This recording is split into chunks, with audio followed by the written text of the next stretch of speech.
When Travis and Mitch Taylor climbed from their seats on the Ohio State Fair's Fireball ride Wednesday evening, the 18-year-old cousins pondered another spin. The Fireball, an aggressive thrill carnival ride that swoops like a pendulum and swings in a circle, had been their favorite for 8 years.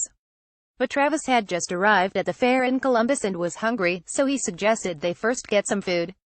And thank God he did, Mitch Taylor told the Washington Post, because that's what saved us. Just moments later, the cousins watched with horror as their beloved Fireball turned lethal, killing gunmen and injuring 7 others in what Ohio Gov. John Kasich would later describe as the worst tragedy in the history of the fair. As they backpedaled toward food, the Taylor boys saw the gondola wheel, made of 6 rows arranged in an inward-facing circle, swing high to the right and back to the left just as it had when they rode. Then there was a screech and screams and suddenly people were free-falling. Seatbelts failed at least 2 riders, who were flung into the air, and an entire row of the gondola wheel broke away and plummeted toward the concrete. The cousins shook with fear and said they thought, "What the hell just happened?" Shocked onlookers screamed and cried, Mitch Taylor said, and almost immediately police and EMS began blocking off the crowd from those who had been ejected during the ride malfunction. 3 of the injured were taken to Ohio Health Grant Medical Center. By late Wednesday, 2 had been released and 1 patient remained hospitalized in critical condition, a hospital spokesman said. Another 3 were brought to Ohio State University's Wexner Medical Center, where Dr. David Evans told reporters that multiple passengers were ejected at high speed, at high energy more than 20 feet or more.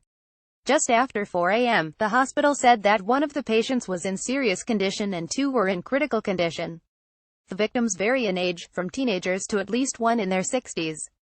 At a news conference Wednesday night, Kasich called for a full investigation and ordered all rides at the fair shut down until safety inspections could be made. "We will get to the bottom of this," the governor said. "There will be complete transparency. The Ohio Highway Patrol will lead the inquiry."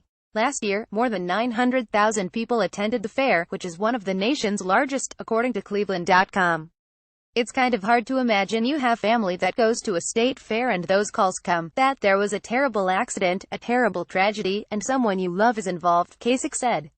Sen. Rob Portman of Ohio also issued a statement, saying he and his wife send their deepest sympathies to all those who were impacted by the accident. Amusements of America, the carnival operator that deployed a fleet of rides to the Ohio State Fair, did not return a request for comment, nor did organizers of the Ohio State Fair. The fair's Twitter account later shared a statement, "Our hearts are heavy for the families of those involved in last night's tragic accident."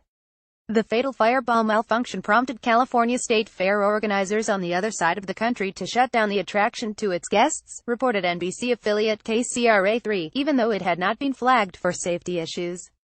"As far as I'm concerned, unless the factory calls us and says it can run, it's down," Barry Scable, a contract inspector hired by